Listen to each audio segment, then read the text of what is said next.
Ṣé tẹ́ni tó wá dùn mí fún jù. Tẹ́ni tó wá dùn mí fún jù. Òun ni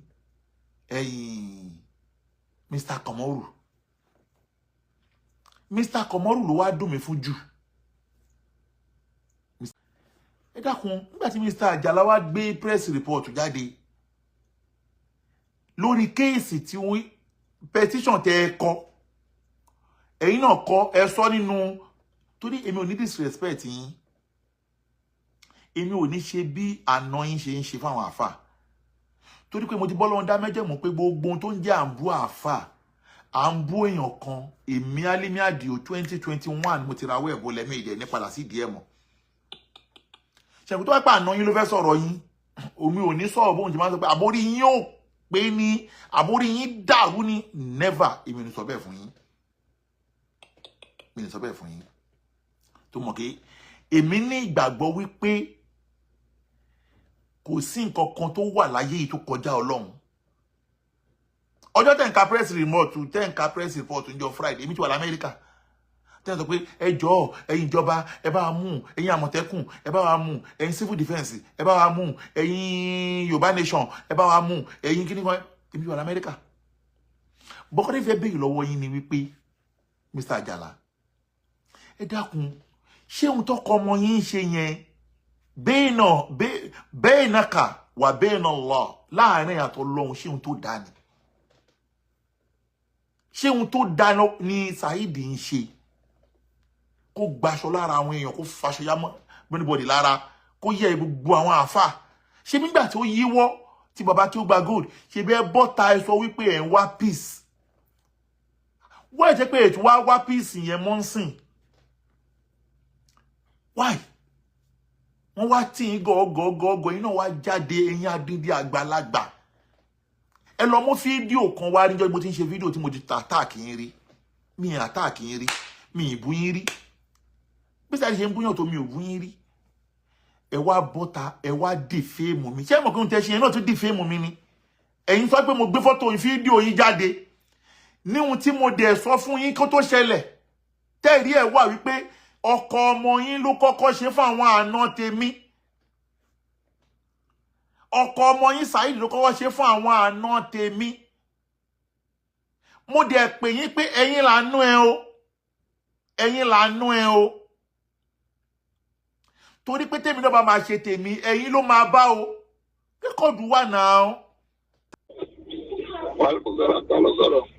Ẹ jọ̀ọ́ ṣé bàbá mi ra Ajala nìyẹn.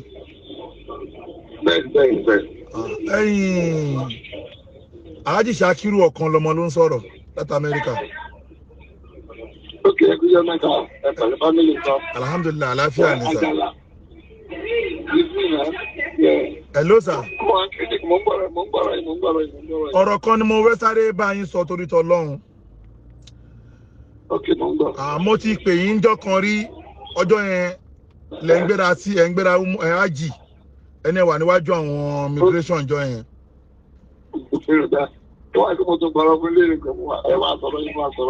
Sọ̀rọ̀ nǹkan tí mo torí ẹ̀ pè yín ni pé gbogbo tó ń ṣẹlẹ̀ lórí social media mọ̀ tó gbogbo ẹ̀lẹ́yìn náà ń rí.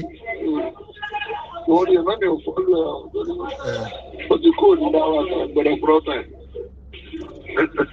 Ok.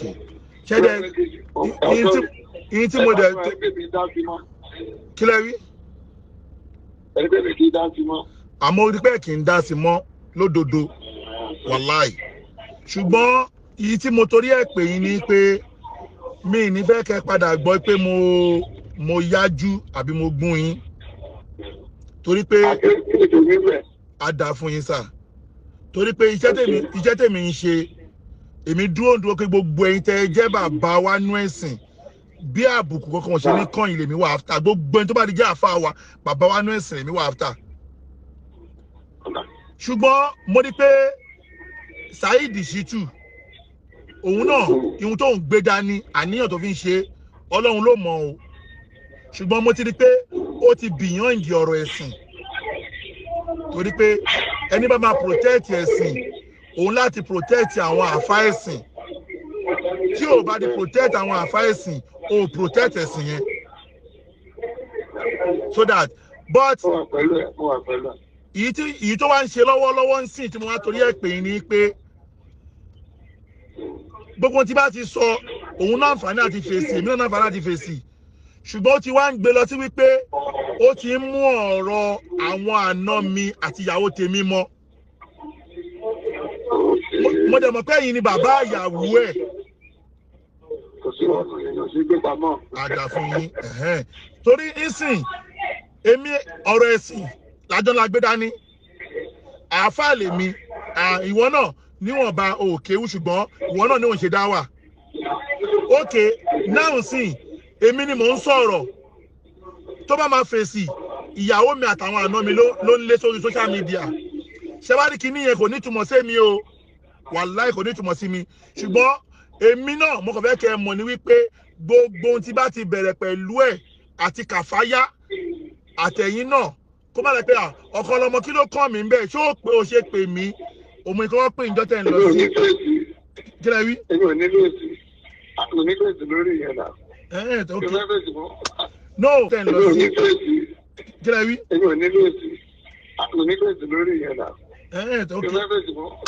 no. tó tí mo kàn lè jẹ́ ni pé dúró aṣáájú dúró. nínú ẹ̀sìn tọ́lọ́ba ní kò jọ léra wa tó bá ní ọ̀nà ní ìtòkè kí fàáfà tó bá ń àtàkì ni tó àtàkì ọ̀nà tó àtàkì ọmọ mi tó ọlọ́run nìkan ló lá agbára rẹ̀ tí mo ní ẹ̀sìn nínú àṣẹlẹ̀ rẹ̀ ní mo fi ọlọ́bàbà mi ní tẹ̀síorí ẹ̀ fi ọlọ́bàbà mi ní tẹ̀síorí ẹ̀ fi ọlọ́bàbà mi ní tẹ̀síorí ẹ̀ mo lè bóun sọ̀rọ̀ ó bí mo lè bá sọ̀rọ̀ yẹn mo lè bá sọ̀rọ̀ kí n pè lórí ọmọ mi tó wá padà dé pé ẹ̀yin fọ ìfọ̀fọ̀ ọmọ ìyàwó yìí sí ẹ̀yìn á pè ọ̀pọ̀ ìṣẹ́ tó bá ti dọ́pù kan sì máa pè máa ló pè mí pé ẹ̀yin méjèèjì tẹ́ ń bára yín sọ̀rọ̀ ní kó tó lórí kó má ìfẹ́rẹ̀ lórí ìyàwó ẹ̀ ọmọ ẹ̀ àtàwọn àlẹ́ àwọn tó ní ogún lè ṣe nìyẹn pé tó bá wá ń bú mi àwọn oṣù ẹ̀ lè fi wọn alẹ́ làásì. no ṣẹ́tìrì èmi ẹ lọ wo àwọn fídíò mi ẹ lè rí pé bóyá mo attack yín rí kódà gbogbo àwọn àfáà alùsùnnà wal jàmáà àti mo ti sọ̀rọ̀ wọn rí last year December ni mo ṣe apology lọ gbogbo wọn pé mi lè ní sọ̀rọ̀ anybody mọ́ kí àfáà Mùránì ẹlẹ́yà tí mo sọ̀rọ̀ wọn rí gan mo ṣe apology mi ìdẹ̀ sọ̀rọ̀ anybody mọ́ ṣùgbọ́n èpè tó ń ṣẹ́ fún ìyàwó mi àtàwọn ọmọ mi yẹ kọ́ ni problem o. náà mo ń gbọ́ yín. ṣé mo kọ́kọ́ bẹ̀rẹ̀ sí sọ̀rọ̀ sí àwọn Saidi tiẹ̀ mi ò sọ pé mi mò ń sọ. èmi ṣé mo kọ́kọ́ sí lórí wàláì èmi ò kì í dédé kọ́wọ́ lọ àtáàkì àwọn fámìlì o never ṣùgbọ́n tó bá wá ṣe fún mi mo wá lè ṣe lọ́pọ̀ méjì ẹ̀ fún padà o ṣùgbọ́n èmi ò kankan lọ àtáàkì. ọ̀dà àti ṣé mi sọ̀rọ̀ pẹ̀lú ìlàjọ lọ́rọ̀ wọ́n àtàkì àwọn àtàkì ọmọ mi tó bá wá jáwọ́ ń bẹ̀ tí mi náà bá ṣe túbẹ̀ bá rí mi wá ní kó fún yẹn èmi ìkọ́mọ́dé lọ́kùn já nìyẹn. èmi ti ẹsà ẹni pé. ìmọ̀ ká tẹ́kìtẹ̀ ìmọ̀ ká fóònù ìmọ̀ ká lọ bá tó tẹ́ bá ti gbé ìkọ́mọ́dé yẹn ń jà ọ̀rọ̀ pé kò sọ fún mi sílẹ̀ èmi mú alábàání. ẹ ṣe ìfúláṣọ ni o ìjọba bá tún dárúkọ ọmọ mi àwọn àna mi èmi náà ní ẹni láti dárúkọ àwọn tiẹ̀ o ìmọ̀ràn ní o ọlọ́kọ̀ pẹ̀lú wa lọ́ni o ìjọba bá tún dárúkọ ọmọ mi àwọn àna mi èmi náà ní ẹni láti dárúkọ àwọn tiẹ̀ o ìmọ̀ràn ní o ọlọ́kọ̀ pẹ̀lú wa lọ́ni o ìjọba bá tún dárúkọ ọmọ mi àwọn àna mi èmi náà ní ẹni láti dárúkọ àwọn tiẹ̀ o ìmọ̀ràn ní o ọlọ́kọ̀ pẹ̀lú wa. ẹ ṣe gan sa ṣe ti rí ọ̀rẹ́ mo ó ti yé mi ihun tó yẹ kí n pè ẹ̀yin ni wípé àmọ̀ràn tẹ́ sọ yìí mo ti sọ fún tẹ́lẹ̀ sáà àmọ̀ràn tẹ́yìn sọ yìí èmi ti sọ fún tẹ́lẹ̀ pé jẹ́ ká dúró lọ́rọ̀ èmi àti ẹ máyẹ̀ ká múyàwó àtàwọn ọmọ wa mọ́ òun ló máa ń bu èpèlẹ̀ ló máa ń bu gbogbo èpèlẹ̀ fáwọn ọmọ àti ìyàwó àti fámìlì àti ìyá ìyàwó mi ẹ̀kọ́ tiẹ̀ ni mo ń pè yín ó kọ́ọ̀tì lọ́dọ̀ yín ni. ok tó tẹ́mi sọ ó ní wọ́n fi kí nǹkan ní nǹkan bọ́ sí ìbújà kéèyàn tó bá èèyàn ṣe nǹkan ákọ́ọ̀tù láti ìmọ̀ wí máa tẹ́ẹ̀sì ẹ̀ ó máa fóònù ẹ̀ tó máa lọ bá tó bá tẹ́ẹ̀sì sí prógráàmù ni tí gbogbo èèyàn rí pé tó gbọ́ ẹ̀yìn èèyàn òun fún Saidi ní lásán ni nígbà pàtó òbájá lórí ìyàwó mi ọmọ mi àwọn àna mi èmi náà ní ẹgbẹ́ láti bá wọn àna tiẹ̀ náà sọ̀rọ̀ so òwe àárẹ̀ ìdí o ti fún ní wọ́ọ̀rì bàbá àbáàtì ní àmọ́ fún pọ́ńsẹ̀ débi náà máa fi àdúgbò sọ́ọ̀pù ẹ̀ ṣe bá ń bá ara ẹ̀ sọ kẹ́sì kí ni tẹ́lẹ̀ lórí kọ́nà kó fi gbogbo àmọ̀dọ̀ bàbá àti ní ìyẹn o ọba ní kó wọlé lọ́dọ̀ tiẹ̀. ṣé ti rí ihun tí mò ń sọ lọ kó tó gbé fóònù yẹn court ṣé ń gbọ́ mi sà ihun tí mò ń sọ kí fóònù yẹn tó court ni wípé ṣé ní nǹkan tí mo torí ẹ̀ pè yín ni pé mo ti ṣe ìkìlọ̀ fún tẹ́lẹ̀ pé irun tá à ń fà jẹ́ kó mọ láàrin èmi àti ẹ kódà mo fún láǹfààní wípé o lè sọ̀rọ̀ ìyá tèmi o lè sọ̀rọ̀ bàbá mi torí tí bá ti sọ̀rọ̀ ti àwọn òbí tiẹ̀ sọ̀rọ̀ àwọn òbí tèmi náà ṣùgbọ́n má gbé lọ sórí ìyàwó mi àtàwọn ọmọ mi torí pé èmi náà àtàwọn àna mi èmi náà máa gbé lọ sórí ìyàwó ẹ àtàwọn ọmọ ẹ àtàwọn àna ẹ tó bá dédé mo ti ṣe yẹn ihun tó yẹ kí n pè yín ni pé ó ń bọ̀ lórí tàwọn àna ẹ̀ ń sìn mo kọ́kọ́ pè yín náà pé tẹ bá rí fídíò mi yí pé mo sọ̀rọ̀ tó jọmọ́ yín ẹ̀yin làánú ẹ̀ o òun ló fà o nítorí mo torí ẹ̀ pè yín nìyẹn mo dẹ̀ ti ní wújà òun náà mo sọ mo ti ní wújà lórí tiẹ̀ lórí tiyín náà sì mo ti ní wújà kí mo ti sọ fún yín wàláì mo ti ní wújà kí mo sọ fún yín so that tó bá padà wá ṣẹlẹ̀ ẹ mọ̀ pé mo sọ fún yín mo pè yín èní ní on the 30th of August 2022 mo pè yín kó tó bẹ̀rẹ̀ torí pé wàláì. èmi náà bẹ promise ẹ pé lágbára náà ìpẹ̀lú ìwé ìdìbò ló wà sọ níbi ta hotel àmúdùdà mẹ́fà èyí ìjẹ èyí kò sára dáwà torí pé ṣẹtiri mo sọ kí ni èmi àti ẹ kódà mo fún láǹfààní wípé o lè sọ̀rọ̀ ìyá tèmi o lè sọ̀rọ̀ bàbá mi torí tí bá ti sọ̀rọ̀ ti àwọn òbí tiẹ̀ sọ̀rọ̀ àwọn òbí tèmi náà ṣùgbọ́n má gbé lọ sórí ìyàwó mi àtàwọn ọmọ mi torí pé èmi náà àtàwọn àna mi èmi náà máa gbé lọ sórí ìyàwó ẹ àtàwọn ọmọ ẹ àtàwọn àna ẹ tó bá dédé mo ti ṣe yẹn ihun tó yẹ kí n pè yín ni pé ó ń bọ̀ lórí tàwọn àna ẹ̀ ń sìn mo kọ́kọ́ pè yín náà pé tẹ bá rí fídíò mi yí pé mo sọ̀rọ̀ tó jọmọ́ yín ẹ̀yin làánú ẹ̀ o òun ló fà o nítorí mo torí ẹ̀ pè yín nìyẹn mo dẹ̀ ti ní wújà òun náà mo sọ mo ti ní wújà lórí tiẹ̀ lórí tiyín náà sì mo ti ní wújà kí mo ti sọ fún yín wàláì mo ti ní wújà kí mo sọ fún yín so that tó bá padà wá ṣẹlẹ̀ ẹ mọ̀ pé mo sọ fún yín mo pè yín èní ní on the 30th of August 2022 mo pè yín kó tó bẹ̀rẹ̀ torí pé wàláì. èmi náà bẹ promise ẹ pé lágbára náà ìpẹ̀lú ìwé ìdìbò ló wà sọ wàláì. èmi náà bẹ promise ẹ pé lágbára náà ìpẹ̀lú ìwé ìdìbò ló wà sọ wàláì.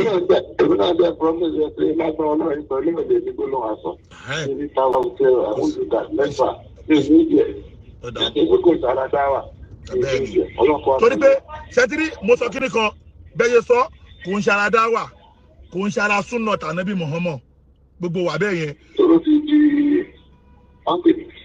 ṣùgbọ́n mo mọ kíni kan dájú ni pé kò ń ṣara dáwà kò ń ṣara súnà ṣùgbọ́n mo mọ pé ẹ̀mí Saidi ò lè gbé tábàjọ bẹ̀rẹ̀ wàláì ẹ̀mí ò lè gbé kàfáyà gan èmi kàfáyà ò lè gbé ẹ̀mí ò lè gbé àmọ́ mo mọ̀ sọ fún yín ọlọ́ba mi wà pẹ̀lú yín.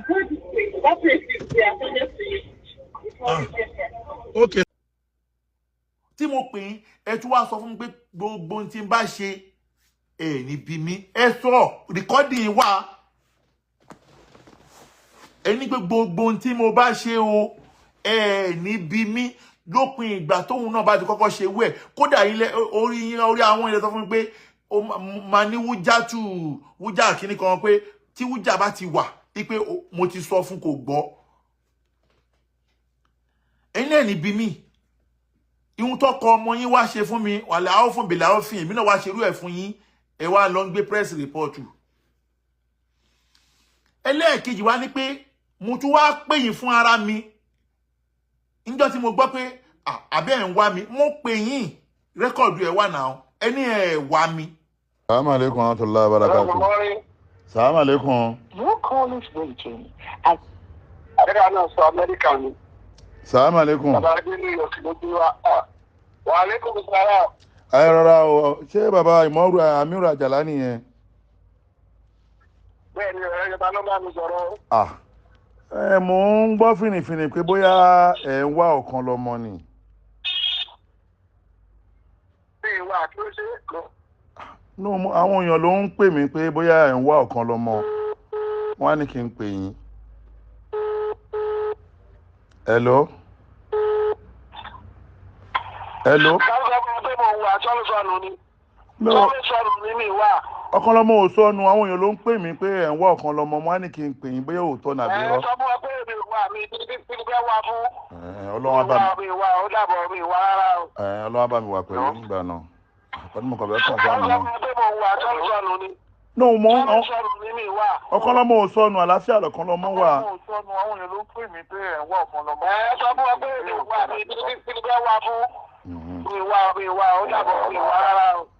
Ṣe púpọ̀.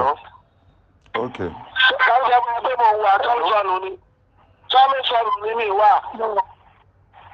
Ọ̀kọ́lọ́mọ ò sọnù, àwọn èèyàn ló ń pè mí pé ẹ̀ ń wá ọ̀kan lọ́mọ.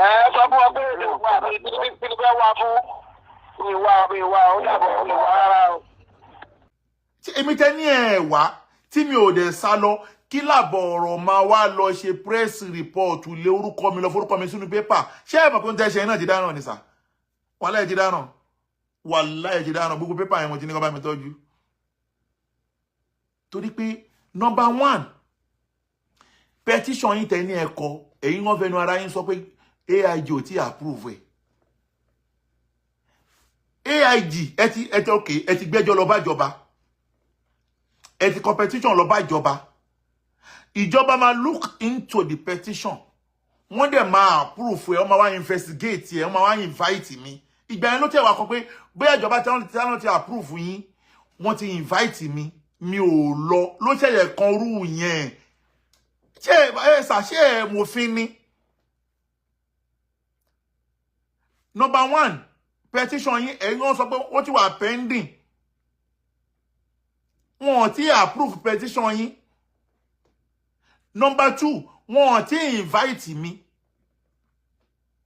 Kí ló lè bí kéèké máa sọ fún immigration pé kí n má kọjá? Nǹkan tẹ́ ń sọ yẹn ni pé impose on my personal life mi. Tẹ́lẹ̀ mọ̀ pé Amẹ́ríkà ni mo ti ń ṣiṣẹ́, Amẹ́ríkà ni family mi wà, Amẹ́ríkà ni business mi wà. Ẹ wá bọ́ sórí media, ẹ wá impose lórí free movement mi pé kí àwọn kan má jẹ́ kí n ní free movement láti lọ síbi iṣẹ́ òòjọ́ mi. It's against the law, man. It's against the law. It's against the law. Tẹ́ bá mọ̀. And then you post my name on paper, on base what? Yes, I might be no. My invitation. My invitation. Because there's nobody called me. I'm not a criminal. I don't have any case in court of law in Nigeria. Case court ba ni kon gbe jade. Me ni any tí mo fi kó Nigeria me ni any case with anybody. Kò dẹ̀ sí ọlọ́pàá tó invite me tí mi ò wá. Ọlọ́pàá tó bá invite me mo rí wọ́n pariwo pé ọlọ́pàá pé wọ́n ní kó wá mi. Ọlọ́pàá tó bá pè mí ní kó send kó tó send sí mi now.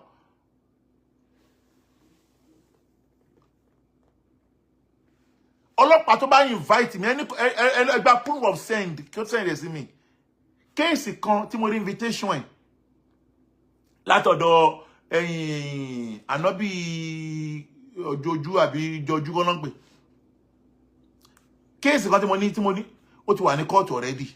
Nígbà tó send invitation ẹ̀ sí mi, mo dá padà fún pé the case is already in court. Let's meet in the court. Only lay. That's only petition kan nìyẹn. And no, that invitation kan tí mo ní nìyẹn. Mo ní the case is already in court. God so good. Mo tún padà wá lọ sí Zone 2. Mo wá padà wá rí pé the case is not belong to me. Between Yusuf Adepoju àti Sasi Jamiu Adegunwa ni, and the case ended wà ní court. Kò kàn mí now. òun ní now èmi ní proof now. Àwọn ọlọ́pàá yín tẹ́ ń padà pé wọ́n invite mi ò wá ẹni kan send invitation kan screenshot invitation tí wọ́n send orí message mi àbí tó ti pè mí ẹ̀mọ́ ẹjọ́ ni. Today is on the 5th of February. Wọ́n send anything sí mi ẹ wá bọ́ta ẹ wá ń ṣe press report ẹ wá ní ẹ mú o ẹ mọ̀ pé ẹ ń sọ ẹ̀yin bá mo fẹ́ sọ òyìnbó yẹn náà o ẹ ń gbé gidi náà ìrìn mi free movement mi ni lẹ́yìn tí ẹ ká bá níbi wípé irọ́ o ẹ jẹ́ ká wà láàfíà o tó wá pé lóòótọ́ ni ohun tẹ́ ń sọ ló wà lẹ́mìí àlàáfíà ló yẹ kẹ́ máa wí ṣùgbọ́n mo padà wá rí kọ́mẹ̀ntì yín ìgbà tí ẹ̀ ń bá Madrasa ti wà bí àsọ̀rọ̀ mo wá padà pé ẹ̀yin náà ti dèrè ẹ ti dèrè ẹ̀yin náà sọ pé géèmù lẹ́ ń gbà pé let's start game ẹ gbà pé master game lọ́kàn lọ́mọ ni gbogbo ẹni mo fi sọ́kù so nítọ̀hún gbogbo orí mídíà gbogbo islamic speaker gbogbo islamic speaker kò sọ nítọ̀hún tó lè bá ń gbá géèmù yẹn gbogbo ẹni mo sọ ó pọ̀ gan ó tíìkì gan mo sọ̀rọ̀ kan jọ kan fún àwọn afáwa ní mọ́ríkàs mo ní kéwúlẹ̀ yìí mọ̀ nípa kéèsì ẹ̀sán mo ní kéwúlẹ̀ ẹ̀sán náà mo ní kéwúlẹ̀ mọ̀ nípa ká ṣe kéèsì ká ṣe géèmù ẹ gbàgbé ó tíìkì gan bàbá mi kan mo forúkọ bò láṣìírí a ní ọ̀kan lọmọ free marshal nígbà tó gbọ́ pé nǹkan kan ṣe ní wọ́n gbọ́dọ̀ mú free marshal so that Mr. Ajala má bínú with due respect èmi ò kí n lágbàlagbà fún mi kí n bú àgbàlagbà o ṣùgbọ́n tẹ́ ṣe yẹn capital wrong àní nǹkan sọ fún ara yín wípé wọn ti approve petition yín petition tí wọn ti approve wọn ti invite ẹ ti ní pé kó máa lé mi mú lórí kíni ẹni sùúrù ṣé ẹ rí nǹkan tẹ́ ẹ sọ ni wọn ti approve petition yín wọn ti invite mi dé pé yá mi ò lọ ẹ wá ní ẹ máa bá wa lé mú kiri ẹ máa lé mú kiri kí ló fẹ́ máa lé mi mú kiri fún. I don't know people doing this, man. Just torí pé kíní ó dẹ̀ wá fẹ́ gbòdì lára yín ẹ wá mọ̀ the right thing and the right time. Èmi tí mo dákẹ́ tí mo gbogbo yín ẹ bí àmọ́ gan ni. Ṣé bí àmọ́ gan ni? So that àpọ̀rọ̀ kágbọ̀n ayé you are welcome. Àpọ̀rọ̀ kágbọ̀n ọkàn ọmọ ti lọ so that ẹ̀yin kan ní kẹ́ máa wash out báyìí. Ẹ máa wash out. Because gbogbo wa under the law la wa níbi eléyìí ṣókí òun lọ bẹ oge